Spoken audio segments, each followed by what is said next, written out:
We live? Yep. Excellent. Okay. Great. So kia ora everyone, and we will officially open the community board meeting for the 9th of October at 4:34 p.m. If we could all please stand and start with the karakia, that'd be great. We'll have the words up on the board should you need them.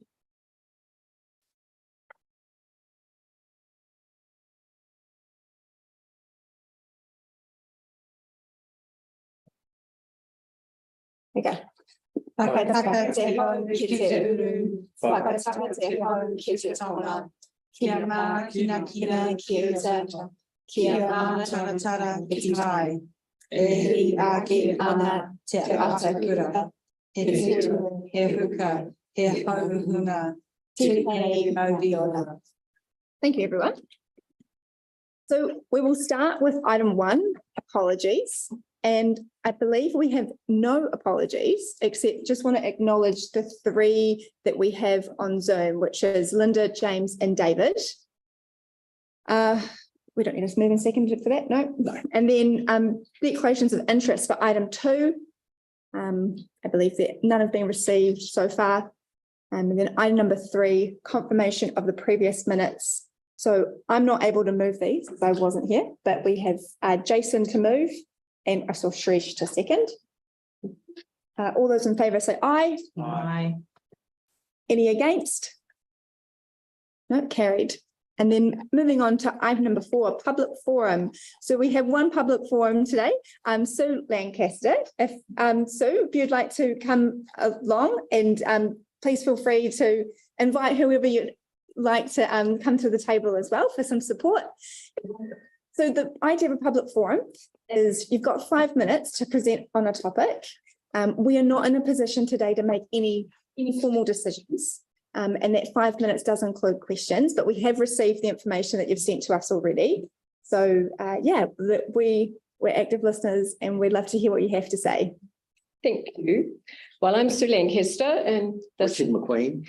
and we represent 64 and 60A Brookside Terrace. And it's about, I know that you guys will probably be completely over trees, but it's about 5 enormous trees, which are on the boundary of our properties and Aorangi Courts, which is the council's social housing. So we've got a wee video that you can have a look at, so you don't have to listen to me all the time, I guess.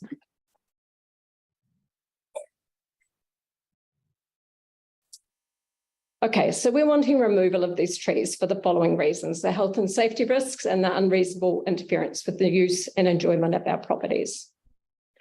The trees, they're not in a public park. They're not on a street verge. They're 25 to 30 metres high. They're in the midst of high density social housing and residential properties where children play and people live. Trimming is not enough to fix this issue, which will continue into the future.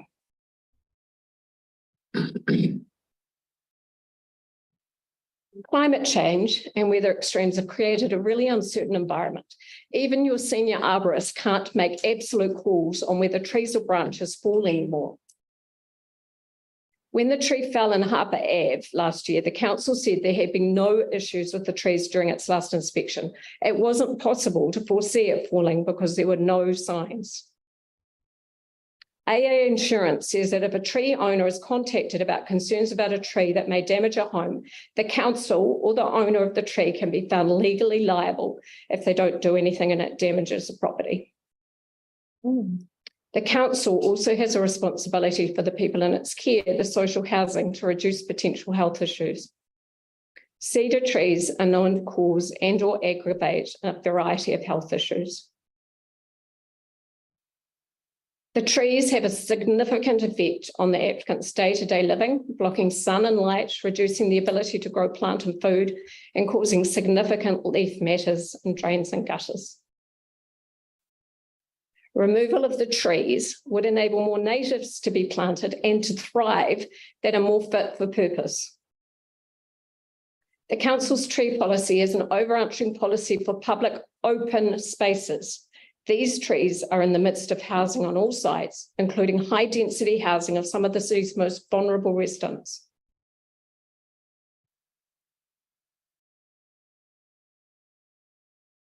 We're seeking removal under exceptional circumstances, given they cause significant effects on the applicant's day-to-day living. They're the sole cause, and the issues are not at all able to be mitigated through general maintenance, pruning, or an engineering solution.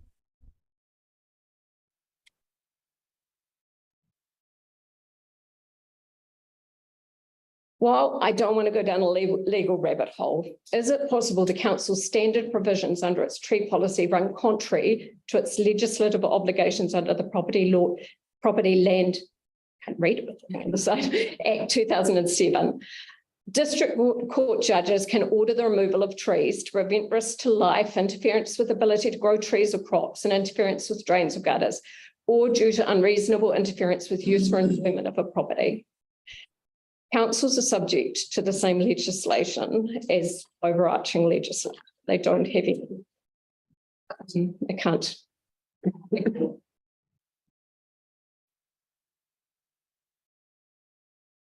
The Consumers Institute says tree owners should take reasonable steps to stop trees interfering with their neighbours' enjoyment of their own properties, and that a council must also look at its own trees according to the same basic rules as everyone else. And they may still be liable for the cost of getting the nuisance resolved.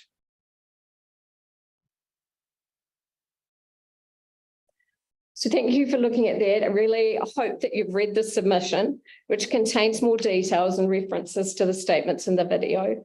While there's a number of arguments in the video and the submission, it appears that we need to apply under 4.22 of the tree policy under exceptional circumstances. To be honest, but we've got concerns about your tree policy. It's for open spaces. It doesn't appear to clearly align with legislative requirements in regards to what a district court judge may rule as unreasonable interference with the use and enjoyment of our properties. And it places a financial burden on applicants contrary to your obligations according to the Consumers Institute. I really urge you to consider the location, the threats, and the unreasonable burden property owners have already put up with due to inaction on the part of the council for many years. And I leave you with this. Look, I've got pictures on my phone of serious burns to Margaret Donaldson's back. She got them huddled over a heater in a freezing cold house, shaded by council trees. Yes, she could have improved the insulation, but at the end of the day, there are parts of her house that never see the light of day. People don't complain when you make the process too hard and complicated. Thank you. Thank you so much, Sue. And thank you for, that was a outstanding public forum. I think, we've got time for questions. So Sam, go for it. Sorry, just to clarify, that was really good. Are they on the housing trust land or are they on council land? As far as I'm aware, it's council land, but you guys would know better. It's it is administrated by Otatahi Trust. Yeah, so it's on the because I'm just. It's on your side. It's on the housing, social housing. Yeah, it's in the social housing land. Yeah, but I'm just wondering, because I was going to say we normally just go to Tony, but I really think it should be raised immediately with the trust. Yeah, because they manage it. I mean, they're out. The trust have a lease over our properties. And I've rung the trust, and they don't ring me back on this issue. Right. Okay. Look, we've tried ringing your tree people. We've tried ringing you guys are really the next step. Yeah. I have phoned and spoken to the council tree people on at least 2 and I think probably 3 occasions over the last 6 years. And both times I was fobbed off. One time it was, oh, we can't do anything about that. The other time it was, oh, we don't have any budget to do that. But there was no direction. They didn't say, come and say this. You need to go online or you need to fill in this paperwork to get some action. It was just no, can't do anything. Yeah. We should raise it with the housing trust. Yeah. Okay. Yeah, I have left a message with Bruce Rendell to. Yeah, I just go. Well, Kate Kearney. I think we just write as to Kate as the chief executive. Okay. Yeah. Okay. So as mentioned at the start, we're not in any position to make any decisions today. Yeah. But this has given us really thorough, good context for us to now take this further, so we can see what we can do to progress it. So thank you so much for making the time to put together such a fantastic presentation. We really empathise with what you're going through. So staff will get in touch with you just to keep in the loop with where we get to with the next step of talking to staff. So yeah, so if anybody wants to go and view the trees, you can do it. There's that address. And if you want to walk up the drive and have a closer look, that's absolutely fine. Just out of curiosity, did anything get damaged in the last massive winds that we had? Did you notice anything? That I'm aware of. Okay. No. Yeah. There is, if you look closely at the video, there is one dead branch that's hanging down about the third tree along. Right. On the, yeah. Okay. Yeah. But, I mean, that doesn't give you any peace of mind, does it, when there's massive winds like that and huge trees in your... A big tree. Yeah. All right. Okay. Well, we'll be you'll be in touch with how we get on. Thank you very much. Thank you so much. Thank you. Cool. You don't have to stay for the whole thing. You're welcome to leave. What's your English? All right. Moving on to item number 5, deputations by appointment, which there were none, which brings us to item 6, no presentation of petitions. So now we're on to staff reports for item 7. So we have 140 Greaves Road. Yeah, cool, pretty straightforward. So Sam was to move and Sharish to second. Luke's on. Oh, Luke. Hi there, how are you? Hi there, Luke. Sorry, we didn't even get a chance to give you the chance to No, that's unmute. all right, no problem. I don't think there are any questions. It's all pretty straightforward. Yes, it is indeed. And unless there's anything you want to add. No, I don't think so. It's just a routine approval for an easement over a reserve. Thanks for your time. Thank you, Luke. Thank you. Okay, so that was Sam to move, Sharish to second. All those in favour say aye. Aye. Cheers. Any against? No, carried. Great. Thank you. Thank you so much, Luke, for your work on that. Thanks, no problem. Cheers, bye. All right, moving on to item number 8, Ambrose Place, no stopping restrictions. George, how are you? I wasn't sure if you're online, but you're here. Cool.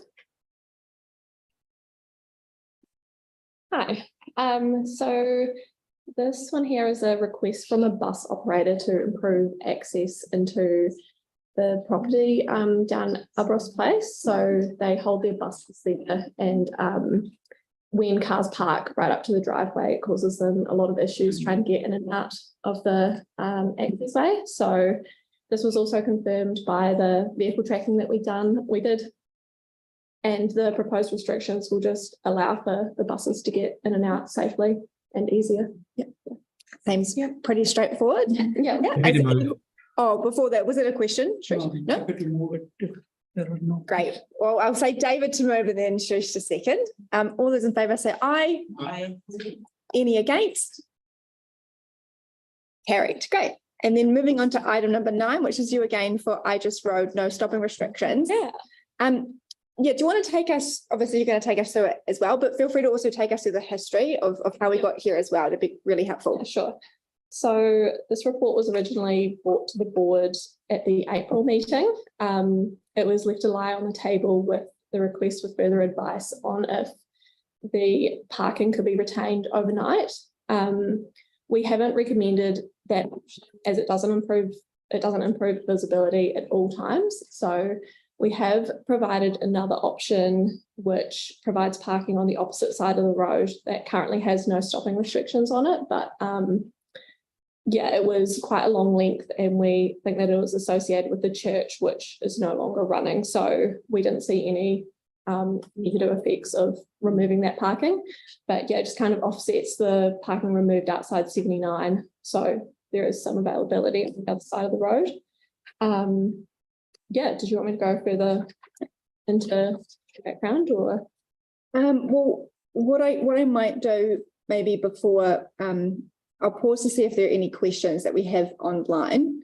David, have you got, David or James, have you got any comments you'd like to ask or any questions specifically around the history of this item? So with one question if I can.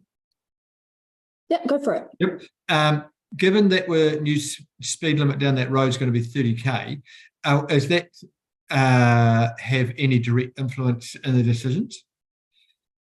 I mean, it will make the road safer, therefore, is this actually needed? So the 30K is just not a temporary one. It's just during the morning and afternoon of school time. So it's not a permanent 30K. It will make it, I guess, safer for people crossing the road in the morning and in the afternoon. But yeah, the proposal will improve it at all times. So when the road is 50K as well. Yeah. All right, thanks, David. James, I see your hand up. Thanks, Georgia. Just one from me, and it might sort of have been outside of the scope of what you're looking at, which is fine. But did you look at the placement of the crossing island at all in terms of safety? I know it's obviously cheaper, more cost effective for yellow lines and stopping restrictions and stuff, but wondered if you'd looked at the placement of the actual island itself. Yeah, so we did look at it, and I also looked into curb build outs as well. But yeah, just the main reason for us not going with that one was because we just didn't have the budget at this stage. So yeah, if we did want to go down that route, it would have to be put on a prioritization list, and yeah, wait for funding pretty much. So yeah, this was just kind of a quick and easy proposal that improves the situation there. One more question from me, if I can, if Jamie's. Yeah, thanks, David. How many accidents have actually been reported there, as opposed to anecdotally? Just double check.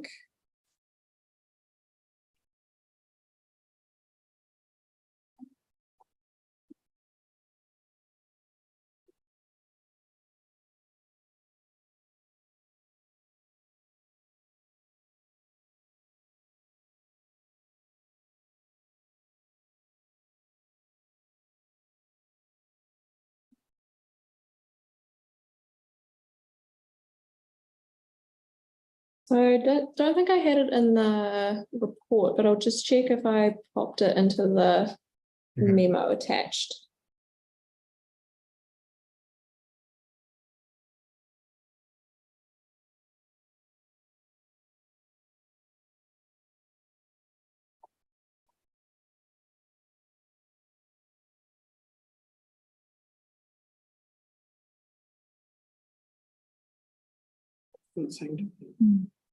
No, I don't think I included it. Sorry, I can't remember off the top of my head, but it probably would have included the intersection ones. I can't remember there being any involving pedestrians at that specific crossing, but yeah, I can provide that information later on if you need it. All right. Well, we have a recommendation here. And so I'm happy to see if there's anyone around the table or on Zoom that would either like to move it, or if there are any amendments, or there is, of course, the option to do nothing as well. But the recommendation that we have in front of us, though, is what's been amended from the changes you've made since the memo. Yeah, since we've asked you to check out what else can be done and explored to create further parking. So is there anyone who would like to move the recommendation or offer other suggestions? Hey, Bridget, I'm fine with obviously whatever the board wants to do, but just signaling that my preferred approach is to do nothing. So if someone moves it, then I'll vote against the recommendations. But just in terms of, so you know what I'm doing and how you want to run it, I'll be voting against. Okay, yeah. All right. Well, if there's no one else, then I will move that the board resolves your votes against it to essentially takes the do nothing approach. Yeah. Okay. All right. So that was, is there anyone, would you like to add any comments to that, James? You don't have to if you don't want to. No. Do you mean for the recommendations or or speak to why? Yes. I'll speak to it briefly, but Aidan's perfectly okay. I won't do Aidan's job. He can just put that we resolve not to support it or the do nothing approach. Yeah, when you're ready, I could quickly speak to it if you want, Bridget. Yeah, go for it. Thanks. Obviously. You unmute, James. technical issues. Sorry about that. I was trying to go back to the agenda and that didn't work. No, I do apologise, and I apologise to staff actually, because I understand what they're doing, and I don't think anyone around this table, certainly not me, wants to stand against something that enhances safety for the area. I think fundamentally for me, the issue is that I think the inconvenience for the lack of parking, I actually think outweighs the benefits that we get from safety. Look, this is only my view, and the reason I come to that view is for two reasons. One is I walk here with my wife Jazz and our three kids pretty regularly, so I'd use this crossing island, probably twice a week at a minimum, and have done for probably the last 5 or 10 years. From my perspective, anecdotally, I see where the issue is that the crossing island is probably in the wrong spot, and I find the dangerous element of it is crossing from the eastern side to the western side from cars that are southbound, speeding a bit fast, coming from the north. When you're crossing from the western side to the eastern side, I don't feel that there's a safety issue, and this is just from my own perspective, and we have prams and little kids, and from my view, whether there's cars parked there or not, and I've seen cars parked there outside 79 at times, and I've seen cars not there, it doesn't really impede the visibility. When you're standing there, you can look through a car window and that's parked there to the south to see if a car's coming, or at the very least you can take one step back or forward to see past those cars. So I don't see that that's the issue. So for me, I think personally, from my own experience, I think that the issue is the placement of the parking or the crossing island, and it's from the southbound cars coming from the north when you're crossing from the east. So that's one reason. It's just anecdotal my own personal experience with why I don't agree with it. And then the other one would be just from talking with a few residents that live around there, just to get their take on it. And they've essentially said to me that they think it's a lot of work really, or has gone into it for not much benefit. They think that it's just going to annoy a few neighbours by getting rid of parking and won't increase the safety. That was just the anecdotal view from the residents around there, again echoing the views that I had and their experience. They find that the safety issue is from the southbound traffic for people crossing from the easterly side. So looking at the consultation, 2 are against it, 1 was opposed, and 1 was neutral and 1 was in favour. And I kind of agree with the residents that live around there that I think that it's needless personally. So I'm sorry about that, because I appreciate that you've tried to find an alternative, but in my view, parking also needs to be weighed in, and I think the nuisance factor for them, I don't think that there is a genuine or a massive safety improvement from it. So if others have a different view, that's absolutely fine, but I'll vote against and prefer to do nothing there. I think that retaining the parking is more beneficial in my view. Yeah. All right. Thank you, James. Okay, well, so I'm happy to second. Thank you. So Aidan, do you need to show that on the screen, or is it? It's pretty. Let's just maintain the status quo. Yeah. Okay. So therefore, we will move for the option to do nothing. So all those in favour say, how does this work? James is to move to do nothing. Is that moved? And then a seconder for with that. David. All right. All those in favour say aye. Aye. Any against? Carried. Great. Okay. Thank you so much, Georgia, for all your work on it. We appreciate it. We really do. Thank you. All right. Thank you so much. Okay. Moving on to item number 10, with the discretionary response fund.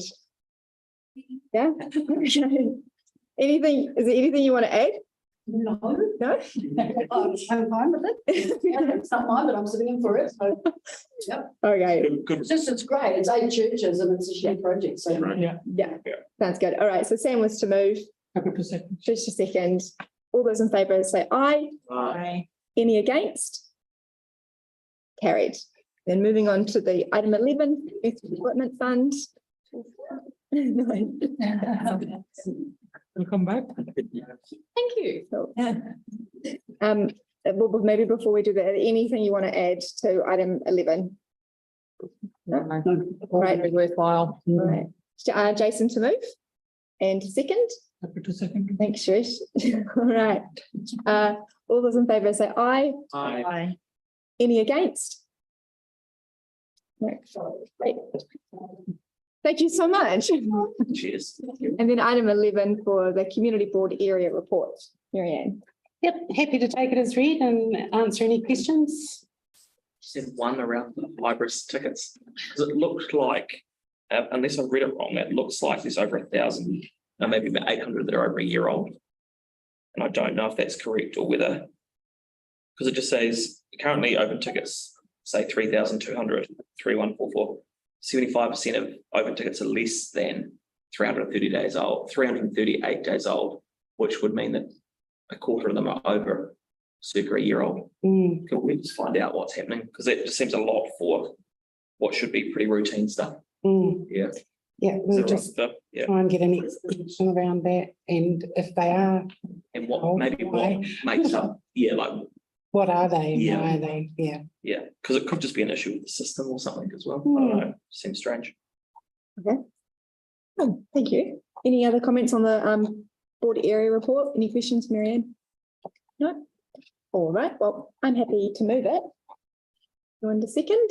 Nicola. Yeah. Hands went up. That was Nicola a second. All those in favour say aye. Aye. Any against? Carried. And then our final item is 13 for elected members information exchange. So would anyone like to exchange information? Hold on. We'll go for you, David, and then Aaron, and then Jason. So David first, was it? Sorry. Yeah, you're first. Yep.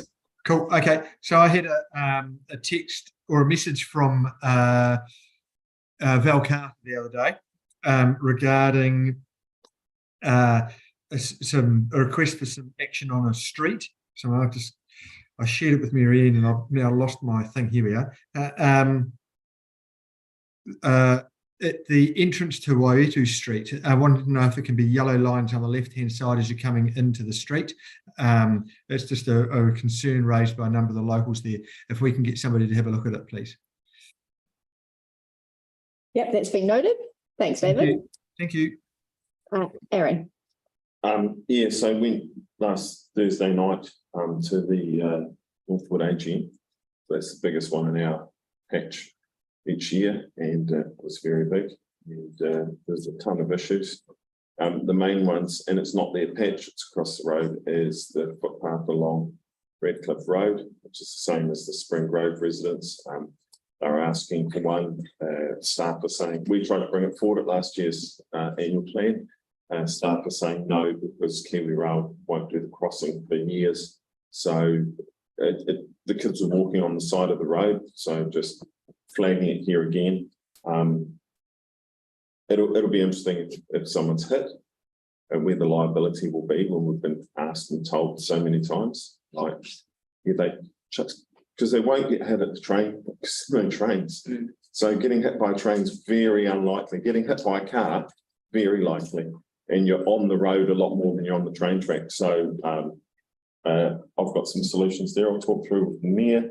And then there's other ones around maintenance in and around Northwood itself. And one that came up, which I thought was pretty valid, was the swales along Northwood Boulevard, which block up a bit when it rains, as Jason will know. When they go and cut them, they don't pull the grass out. Now, it's not a deep drain, box drain, where they always do that when they do the swales. But often when you see people cut swales, they take all the grass, because if you leave it there, when the water pushes it all to the end, but they're leaving it. So I don't know if we can find out if the contractors why they're not taking it away. And it could be how steep or not steep that swale is, but by leaving it, they're causing part of the flooding problem at the roundabout. So if we could get the contractors to at least give us an answer to why they don't, or if they could take it away, then add that to the list. And then all the usual other ones, like cleaning up and the cleaning and everything else. Buses hitting the roundabout.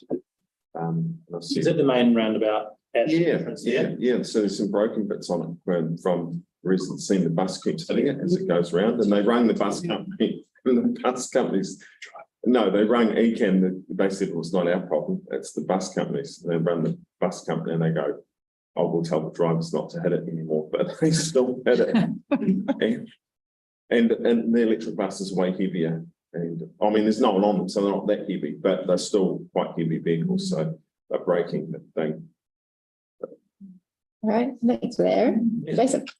Yeah, I guess just to, I guess it harps back to one of Aaron's points around that Kiwi Rail issue. Could we potentially request from staff a report on the specifics around what would be needed from Kiwi Rail to remove that blocker, and then just like it would be quite good to know in detail specifically what we need and why we can't get it. So then we can attack those things in detail at a board level, and then if we need to get support from the local MP or something along those lines to help throw some weight behind it when we know exactly what the problem is, we can start to work around it. Because if that's the main blocker for that project going ahead, which is massively needed for those communities and a huge safety issue, yeah, I think kids are crossing anyway. Yeah. So maybe we should go down and glue ourselves to the railway line until they can fix it. So can we not split it into two parts, do the road part and then say to Kiwi Rail, now we have done our part, now it's up to you to do the railway part. Well, our staff will say they won't do it until Kiwi Rail give the go-ahead because it's unsafe. But kids cross anyway. So yeah, that would be good if we can request that. Well, that's a great idea. Thanks, Jason. On a side note with that, potentially, and I'm confident in this information, the area next door to Ryman, but on the other side of the railway line, if you can sort of think where that is, my understanding is Tamariki have bought that, and there is 20 social housing units going into that piece of land. Into the pumpkin paddock. Yep. On what will be the Ryman side. South side of the road, not the north side. Over the railway line, but on the Ryman side. Yes, that is correct. Pumpkin patch. So if they're going to build there, you would hope that they would put as part of the resource consent that they would build a footpath. You will have to. Yeah. Okay. Thanks. Thanks, David. There was one further one from me. I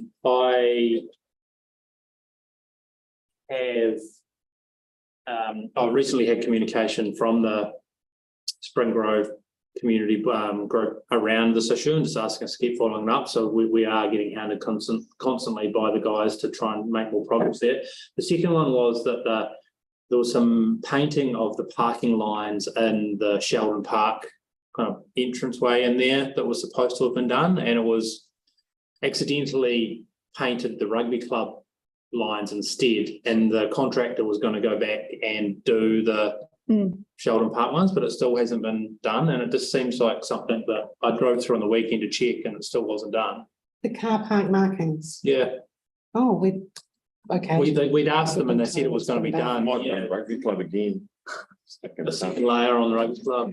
The car park in between where the rugby club is and the bowls club. Yeah. Yeah. No, not done. So the one right by the bowls club, or the one between the network and the rugby club? Between the network and the rugby club. The main car park. Yeah, the main one. Yeah, not done. Pretty sketchy too. Yeah, the lines there have been gone for years, so if we can chase what hasn't been done, that would be great. But that's all from me. Cool. All right. There's nothing else. Then we will, before we officially close the meeting, we'll put the second karakia up and we'll stand to close.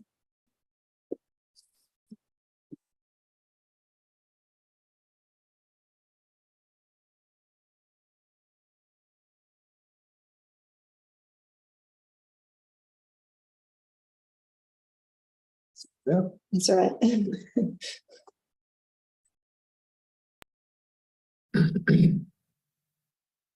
Even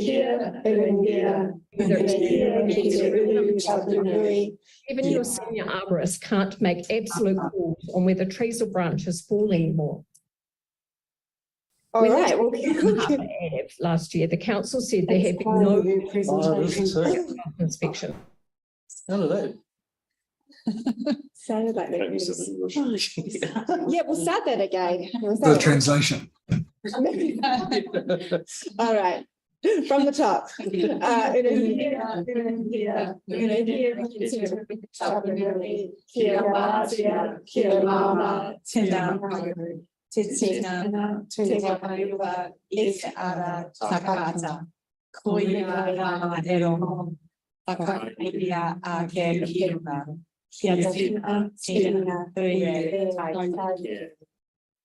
Great, thanks everyone. And we will officially close the meeting at 5:09.